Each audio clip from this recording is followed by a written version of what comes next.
यतीम खाने की तंग और तरीक गलियों में पली बड़ी ज़ारा, जिसकी जिंदगी का आगाज एक धोखे से हुआ था, जब उसका अपना बाप उसे महज एक माह की उम्र में यतीम खाने की दीवारों के पीछे छोड़ गया। वो 21 बरस की उम्र में उस मकाम पर खड़ी थी जहाँ इसकी किस्मत का फैसला एक आम से दिन बेगम नसरीन के गैर मुतवक्किफ पैगाम ने बदल दिया। वही बेगम नसरीन जो यतीम खाने की मालकन होने के बावजूद कभी किसी लड़की से नरमी से बात नहीं करती थी, और जिनके लिए यतीम खाने में आने वाले फंड्स का बड़ा हिस्सा हजम करना और लड़कियों को गुलामों से भी बदतर हालत में रखना कोई बड़ी बात नहीं थी। उन्होंने ज़ारा को इसलिए बुलाया कि मलिक खानदान यतीम खाने की किसी लड़की से शादी का रिश्ता लेकर आया था, और ज़ारा उनकी नजर में इस रिश्ते के लिए मौजू लड़की थी। ज़ारा के लिए ये मौका किसी नेमा से कम नहीं था, क्योंकि वो बरसों से उस यतीम खाने की चार दीवारी से निकलने का ख्वाब देख रही थी, जहाँ खाने को सिर्फ बचा कुचा और बासी मिलता था, जहाँ बेगम नसरीन की डांट पटार की और मारपीट मामूल की बात थी, और जहाँ इसकी अपनी शनाख्त सिर्फ एक नंबर थी। इस यतीम खाने में इसकी वाहिद खुशी इसकी बहन जैसी दोस्त नलीमा थी, जो इसकी तरह यतीम नहीं थी, बल्कि उसके चाचा ने उसके वालिदैन की जायदाद पर कब्जा करने के बाद उसे बेदर्दी से जहाँ छोड़ दिया था। नलीमा बिल्कुल ज़ारा की बरक्स थी, नरम दिल, एहसास और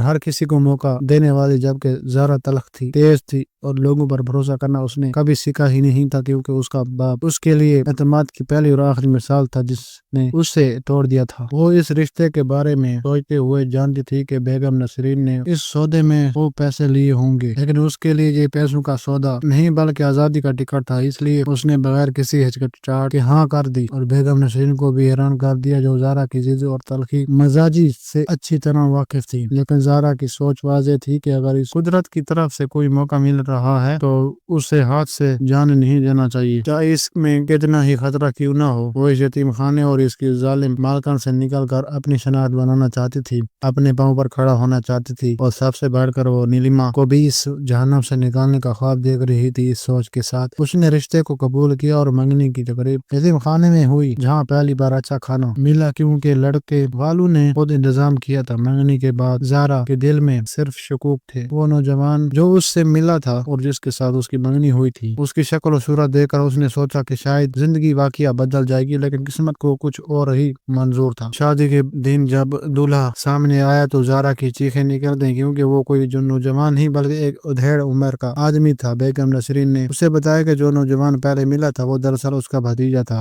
और उसने जानबूझकर ये बात छुपाई थी कि कहीं ज़ारा इनकार ना कर दे। ज़ारा के पास उस वक्त कोई चारा नहीं था। मारा दरवाजे पर खड़ी थी, यतीम खाने की सारी लड़कियां देख रही थी, और इसकी अपनी ख्वाहिश थी कि यहाँ से निकले चाहे किसी भी कीमत पर। उसने दिल पत्थर पर रखकर निकाह कर लिया, और फिर पता चला कि रुखसती भी आज ही होनी है, जिसे चंद दिन पहले ही ये नहीं बताया था, लेकिन अब कुछ नहीं किया जा सकता था। नीलिमा की आंखों में आंसू थे, लेकिन ज़ारा ने उसे सिर्फ इतना ही कहा था कि इंतजार करना, मैं तुम्हें भी ले जाऊंगी। फिर वो उन लोगों के साथ रुखसत होकर एक शानदार कोठी में पहुंची जो इसने अपनी जिंदगी में कभी नहीं देखी थी। इतना बड़ा खूबसूरत घर के वो हैरान रह गई। अंदर दाखिल होते ही ऐसा महसूस हुआ कि ये लोग बहुत अमीर हैं, और इसकी सास जो वो समझती थी दरअसल उस नौजवान की माँ थी जो पहले मिला था, यानी फरहान की बहन। रात को जब वो अपने शोहर फरहान से मिली, उसने और से देखा वो बड़े जरूर थे, लेकिन उनकी शख्सियत में एक वकार था, नरम मजाज थे, बात करने का अंदाज शाइस्ता था, और जब उन्होंने पहली रात नहायत मोहब्बत से बात की तो ज़ारा का दिल पसीज गया। उसे एहसास हुआ कि वो बूढ़े हो सकते हैं लेकिन इंसान बहुत अच्छे हैं, और धीरे धीरे वो न सिर्फ उन्हें कबूल करने लगी बल्कि उनसे मोहब्बत करने लगी। कुछ दिन बाद वो नीलिमा से मिलने यतीम खाने आ गई, और उससे बताया कि सब कुछ ठीक है, जैसे उसने सोचा था वैसा कुछ नहीं हुआ। तीसरे दिन जब वो घर में घूम रही थी तो उसने एक तस्वीर देखी जिसमें बहुत से लोग थे। फरहान ने उससे सब के बारे में बताया कि ये उनके पुराने दोस्त ताहिर की अली की तस्वीर है। अब वो इनसे बात नहीं करता क्योंकि कारोबार में नाकामी के बाद उसने उन पर इल्जाम लगाया था। ज़ारा को इस वक्त अंदाजा नहीं था कि ये ताहिर अली उसका अपना बाप है, लेकिन कुछ दिन बाद फरहान ने उसे बताया कि उसके वालिद उसे ढूंढते हुए यहाँ आए। ज़ारा के लिए ये खबर सितम जरीफी से कम नहीं थी। वो बाप जिसने उसे छोड़ दिया, जिसने उसकी कभी खबर नहीं ली, वो आज उसे ढूंढने आया है। हाँ, उसके कहने पर वो उसे मिलने को तैयार हो गए। रेस्टोरेंट में जब मिले तो बाप ने उसे बताया कि इसने उसे छोड़कर दूसरी शादी कर ली, फिर तीसरी ली, लेकिन उसकी कोई औलाद नहीं हुई। एक बेटी हुई तो वो उससे भी چھوڑ کر چلی گئی۔ اب وہ اکیلا ہے اور اسے اپنی غلطی کا احساس ہوا ہے، لیکن پھر اس نے کہا کہ زارا فرحان کو طلاق دے دو کیونکہ وہ اسے نفرت کرتا ہے۔ زارا نے اس کی آنکھوں میں لالچ دیکھ لیا اور وہ سمجھ گئی کہ اس کے باپ کو فرحان کی دولت سے لالچ ہے اور وہ اسے صرف اس لیے طلاق دلوانا چاہتا ہے تاکہ اس کی دولت اس تک نہ پہنچے۔ زارا نے اسے صاف صاف کہہ دیا کہ وہ اس کی زندگی میں دوبارہ کبھی مداخلت نہ کرے۔ وہ اپنے شوہر سے محبت کرتی ہے اور اس سے کوئی طلاق نہیں دینے۔ وہاں سے اٹھ کر وہ گھر آ گئی اور فرحان کو ساری بات بتائی۔ فرحان نے کہا کہ اگر وہ چاہے تو وہ اس کی مدد کر سکتا ہے۔ زارا نے کہا کہ وہ اس کا باپ ہے اس لیے اس کی مدد کر سکتی ہے لیکن اس سے زیادہ کچھ نہیں۔ کوئی دن بعد زارا نے فرحان کے ساتھ یتیم خانے گئی اور بیگم نسرین کو پیسے دے کر لیما کو اپنے ساتھ لے آئی۔ لیما بہت خوش تھی اور اب دونوں دوست ایک ساتھ رہتی ہیں، ایک ساتھ وقت گزارتی ہیں، ماضی کی باتیں کرتی ہیں اور مستقبل کی منصوبہ بندی کرتی ہیں۔ زارا کو اب سمجھ آ گیا ہے کہ زندگی میں کبھی کبھی جو راستے غلط لگتے ہیں وہی صحیح منزل تک پہنچا دیتے ہیں۔ اس کا شوہر بڑا ضرور ہے لیکن اس کا دل بہت بڑا ہے، اس کی محبت سچی ہے، اس کی اچھائی بے مثال ہے اور یہی سب کچھ اس کی زندگی کو خوشحال بنا دیتا ہے۔ باپ نے اسے چھوڑا تو اس نے سیکھا کہ رشتے خون سے نہیں محبت سے بنتے ہیں۔ بیگم نسرین نے ظلم کیا تو اس نے سیکھا کہ ظلم کرنے والوں کا انجام بھی برا ہوتا ہے،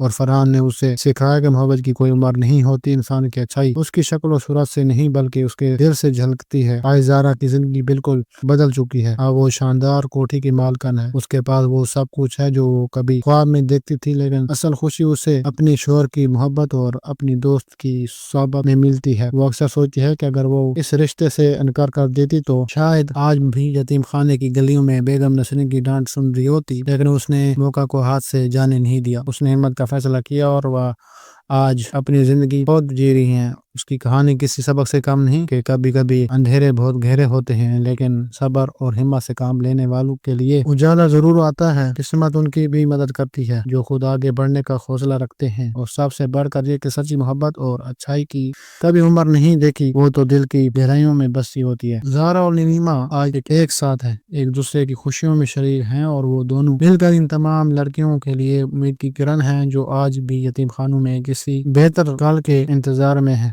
زارا چاہتی ہے کہ وہ نیما کی شادی بھی کسی اچھی جگہ کرے، پھر وہ دونوں مل کر یتیم خانے کی دوسری لڑکیوں کی بھی مدد کریں۔ وہ بیگم نسرین کو سبق سکھانا چاہتی ہے کہ ظلم کا انجام ہمیشہ برا ہوتا ہے، لیکن اس سے بڑھ کر وہ یہ دیکھنا چاہتی ہے کہ یتیم خانے کی لڑکیاں بھی کچھ کر سکتی ہیں، وہ بھی خواب دیکھ سکتی ہیں اور اپنے خواب پورے کر سکتی ہیں، بس انہیں تھوڑا سا موقع چاہیے، تھوڑی سی ہمت اور تھوڑا سا یقین۔ زارا کی کہانی یہی پیغام دیتی ہے کہ زندگی میں کبھی ہمت نہیں ہارنی چاہیے، چاہے حالات کتنے بھی برے ہوں، کیونکہ اندھیری رات کے بعد صبح ضرور آتی ہے، اور اس صبح کی کرنوں میں نہ صرف روشنی ہوتی ہے بلکہ ایک نئی زندگی کا وعدہ بھی ہوتا ہے۔ زارا وہ وعدے نبھائے، اس نے اپنی نئی زندگی بنائی اور آج وہ اپنے ماضی کو پیچھے چھوڑ کر ایک روشن مستقبل کی طرف دیکھ رہی ہے۔ فرحان کے ساتھ اس کی محبت دن بدن گہری ہوتی جا رہی ہے، نلیما کی دوستی اس کی طاقت بنی ہوئی ہے، اور یہ دونوں رشتے اسے ہر روز یہ احساس دلاتے ہیں کہ زندگی خوبصورت ہے، پیسے سے جینے کا سلیقہ آنا چاہیے۔ زارا نے وہ سلیقہ سیکھ لیا ہے اور وہ اب اس سلیقے کو دوسروں تک پہنچانا چاہتی ہے، یہی اس کی